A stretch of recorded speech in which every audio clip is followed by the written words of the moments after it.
How you going? Today I want to talk to you about being a winner. Because are you a winner? Do you have the mindset of a winner? Somebody who's really successful and who performs and achieves at the absolute best, at their best abilities. Are you a winner? Stick around, I'm going to tell you a simple trick, a simple way of changing a couple of words in your day-to-day life that will transform your mindset so that you become more confident and start to think like a winner.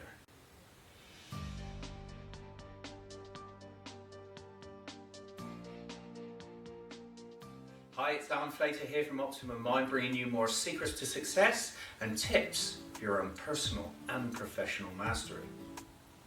So one of the things that I notice and what I do in my work is to model people and model excellence, really great performers.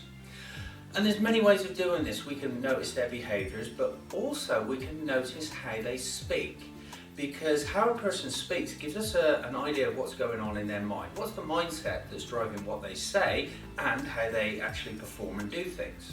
The habits that they start to adopt that leads them towards being really successful and being a winner. So I was noticing some sports people on the sports news just last night actually, and I was watching the winner of a major golf tournament.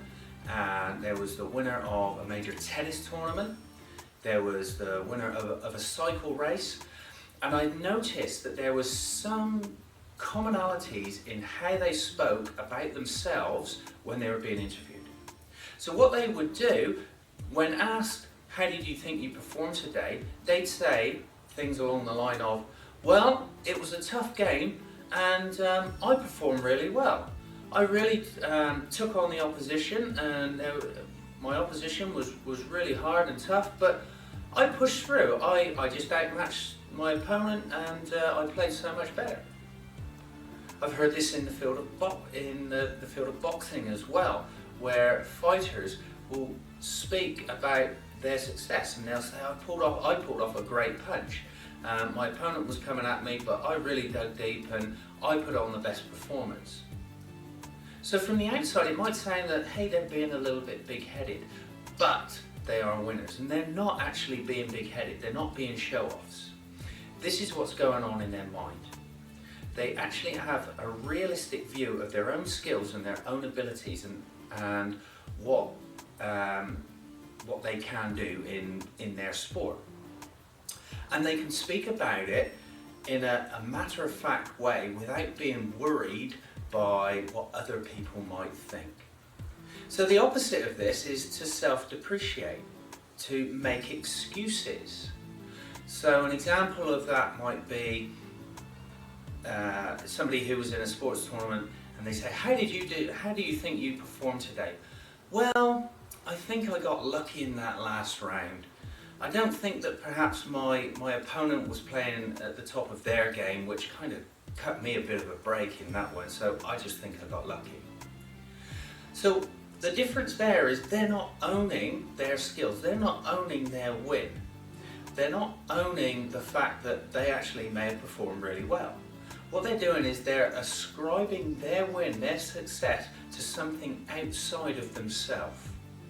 So my tip for today is this: start to take ownership of your own language and the way you speak about yourself in real life. Be factual, be matter-of-fact about it. It's not about being big-headed. One of the easiest ways you can do this is if somebody pays you a compliment.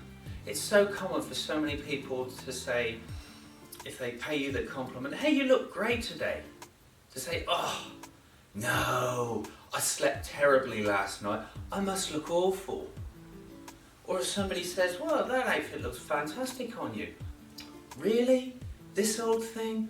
Oh, I've had it for years. It was just the first thing I reached when I went to the wardrobe this morning. No. So they're discounting another person's view of them. So here's what I want you to do. In those situations, simply say this: oh, thank you. By saying thank you, you actually then start to take ownership and are being responsible for who you are, the way you look, and then this will spill into other areas of your life. You're going to be more confident, you're going to have better self-esteem, and you're going to have a more realistic idea of the things that you can and can't achieve. It's a small change that you can make, but it makes a massive difference. Try it for a week and see how you feel afterwards.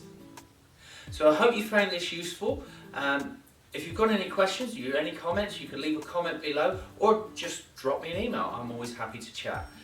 And remember as well, if you haven't already, put your email address in the sign up box up here on the right, and I'll come and visit you with tips and techniques, with videos and articles for your success. Because I honestly believe that if we empower ourselves and we empower other people, we're going to make the world a much better place to live. Thanks a lot, and I'll talk to you again soon.